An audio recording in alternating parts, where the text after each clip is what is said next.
Shalom saudara, salam sehat untuk kita semua. Saya gembira berjumpa Anda dalam renungan singkat. Tema kita ialah menghadapi kubur, yang didasari pembacaan dari Lukas 24 ayat 2 dan 3. Mari kita mulai dengan berdoa. Ya Bapa, terima kasih atas kesempatan membaca dan merenungkan firman-Mu. Ya Roh Kudus, berilah kami hikmat untuk mengerti dan mampukan kami untuk dapat menaatinya. Demi nama Yesus kami berdoa. Amin. Lukas 24 ayat 2 dan 3. Pagi-pagi benar, pada hari pertama minggu itu, mereka pergi ke kubur untuk memberi rempah-rempah. Mereka mendapati batu sudah terguling dari kubur itu. Dan setelah masuk, mereka tidak mendapati jenazah Tuhan Yesus. Saudara, dalam perikop ini penulis Injil Lukas mengisahkan kedahsyatan peristiwa kebangkitan Yesus. Itulah hari Paskah yang pertama. Peristiwa itu dialami oleh beberapa murid perempuan dari Galilea yang hendak merempahi jasad Yesus. Sejatinya mereka tidak tahu bagaimana menghadapi kubur yang ditutup oleh batu yang besar dan pastinya berat dan tidak mungkin diangkat atau digeser oleh para perempuan itu. Namun, menurut catatan Lukas, peristiwa kebangkitan itu meninggalkan dua jejak adikodrati yang melampaui pemahaman mereka. Pertama, penghalang paling dikhawatirkan oleh para murid-murid perempuan, yaitu batu yang besar dan berat yang menutupi pintu kubur telah terguling.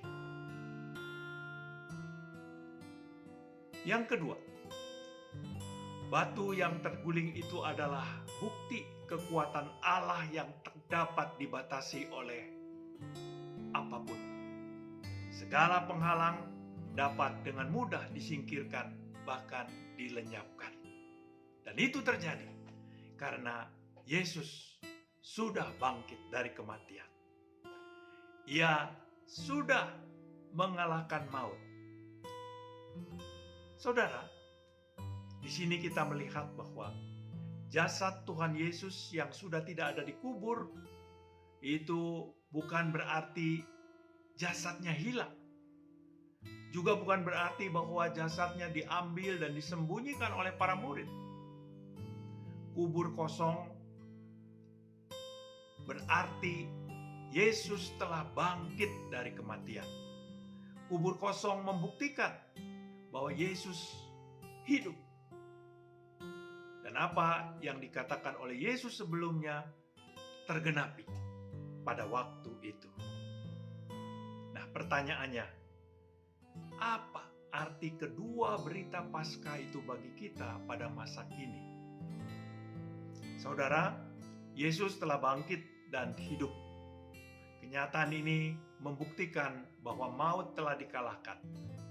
Artinya setiap umat beriman, termasuk Anda dan saya, boleh mendapatkan kepastian keselamatan. Jadi, peristiwa tergulingnya batu penutup kubur dan kubur yang sudah kosong itu memberi pengharapan masa depan yang gemilang kepada setiap orang yang beriman kepada Kristus. Yesus yang hidup memberi kita hari esok yang cerah. Itu berita Paskah yang sesungguhnya. Saudara, di dunia ini semua orang pasti memikul tanggung jawab. Beban hidup Mungkin berat, tapi kita tidak boleh takut. Tetaplah semangat berjuang, menghadapi segala sesuatu dengan gagah berani, menggunakan segala daya upaya yang kita miliki.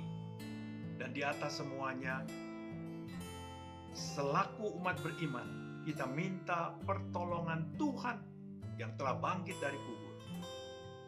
Dalam gandengan tangannya, kita bisa mengatasi aneka persoalan hidup. Dengan segala pergumulan yang berat, bahkan menyesakan. Percayalah, tiada yang mustahil bagi Dia yang telah mengalahkan maut. Tiada yang mustahil bagi Dia yang telah hidup dalam kekekalan. Demikianlah renungan singkat kita. Tuhan Yesus memberkati.